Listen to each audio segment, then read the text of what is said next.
The team is working to confirm the location of a flood tunnel and track it back to the money pit area, determining where the treasure may be buried deep below ground. They are looking for something that was built by human hands, and they find a board at the water level right now. The team is curious about who built this structure, researchers or original depositors. A board is found at the water level, and they are looking for something out of place in the area. They are looking for anything out of the ordinary in the area, and there is something out of place in the current situation. They are also looking for something out of place, and they are looking for something out of place. A big board is found, and they are going to grab it before they start digging. There is also a beam, which is not uniform thickness, but thicker than it is here. Emma is going to be incredibly helpful in defining a decade or decades with the different mixes. If the team can verify that this concrete was made in the 1960s, it would likely mean that it was created by the Restall family, and their efforts to locate the believed flood tunnel that feeds seawater into the money pit could soon pay off. The team finds a huge beam, which is evidence of work by human hands and could represent previously unknown work.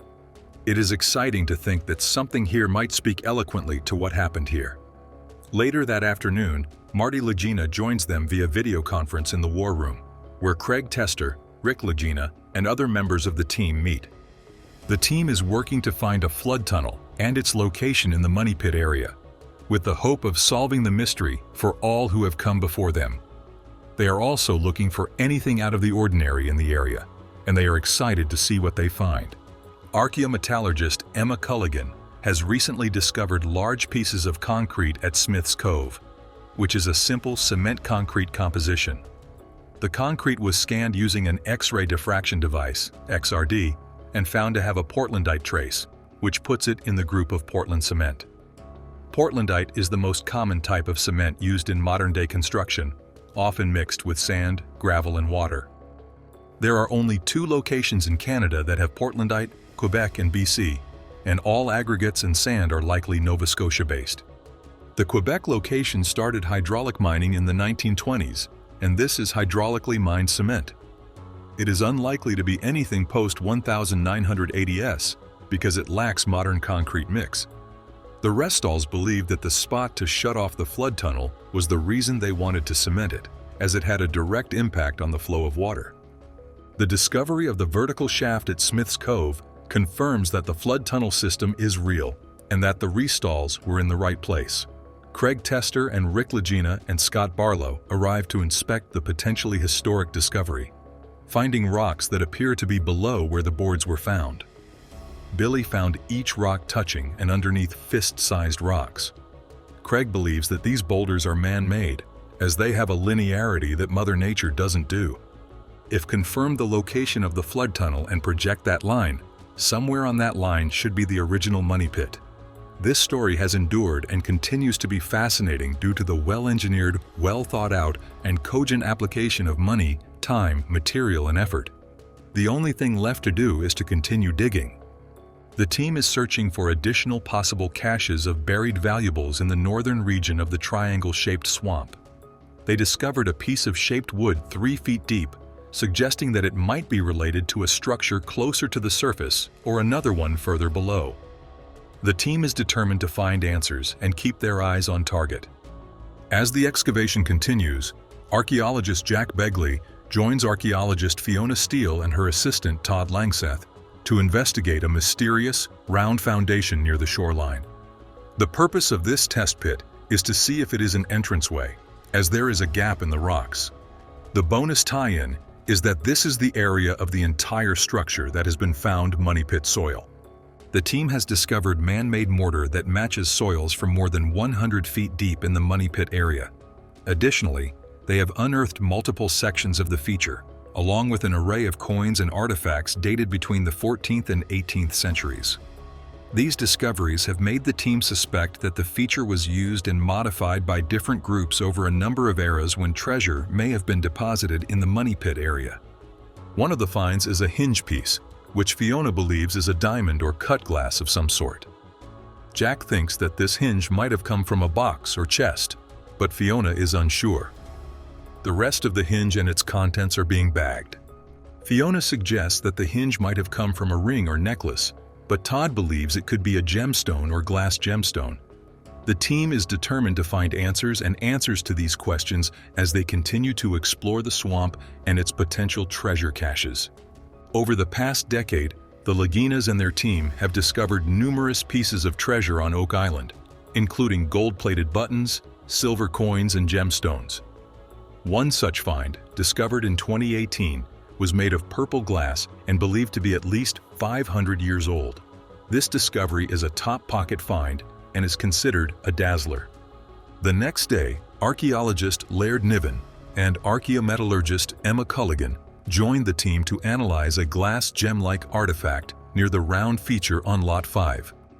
The artifact is a high content of lead, which is not found in modern glass, especially glassware.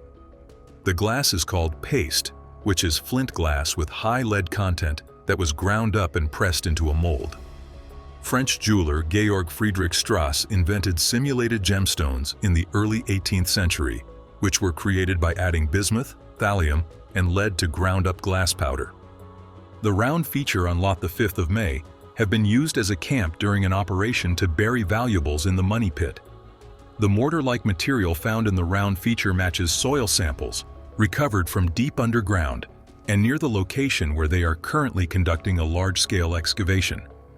This underscores that somebody of importance was there, possibly someone with wealth. Laird, who has excavated all around the province, confirmed that this is the first one of these things they found. Marty believes that this is one of the most significant things on Lot 5.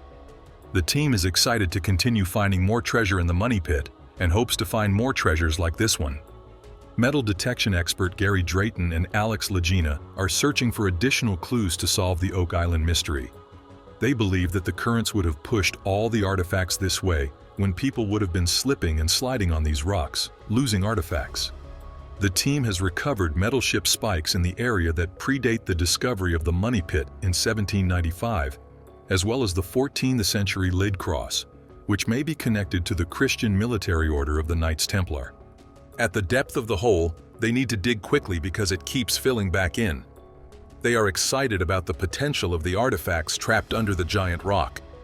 They decide to bring more shovels and expand the hole to dig out the target in Smith's Cove. The team finds a large, heavily encrusted metal object beneath the shoreline of Smith's Cove.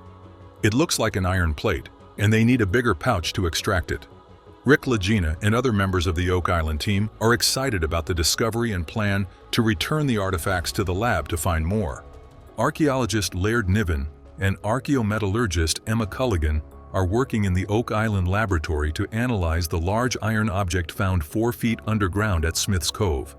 They have successfully removed corroded materials from its surface, but were caught off guard by the large lump. Emma reveals that the cast iron stove door has a starburst design, similar to the button found in 2023 in the stone feature on Lot 5. This design could be related to the medieval button found in 2023 in the stone feature on Lot 5. Emma explains that cast iron stoves can go back to the mid-1700s, but the manganese content in the stove pushes it towards the mid-1800s. They need to find out the design of the stove to help them get closer to solving the Oak Island mystery. The story revolves around a team of researchers at Smith's Cove, searching for the legendary flood tunnel believed to feed seawater into the original money pit. The team is led by Craig Tester and Rick Lagena, who are searching for the vertical shaft that could be the shaft they are looking for. They find wood in the area of the vertical shaft, which is where the restalls put wooden forms down the hole. The team is digging deep into the shaft, hoping to find fasteners or other proof of its construction. They find a modern nail, which they believe is the restall shaft. This modern nail could offer an important clue that the team may be close to finding the wooden frame or forms built by the Restall family in 1961 when they poured concrete into the vertical shaft. As they continue digging in Smith's Cove, they find traces of the Restall's activity, such as a broken spike and a rounded beveled point. If they confirm the location of the vertical shaft, they can hopefully find the flood tunnel itself, as it is a direct connection to the treasure. The team believes that the next 5 to 10 feet will provide more information about the location of the money pit in Smith's Cove. They are determined to continue digging and finding clues to the location of the money pit. The team is determined to continue their search and uncover the hidden treasure within Smith's Cove.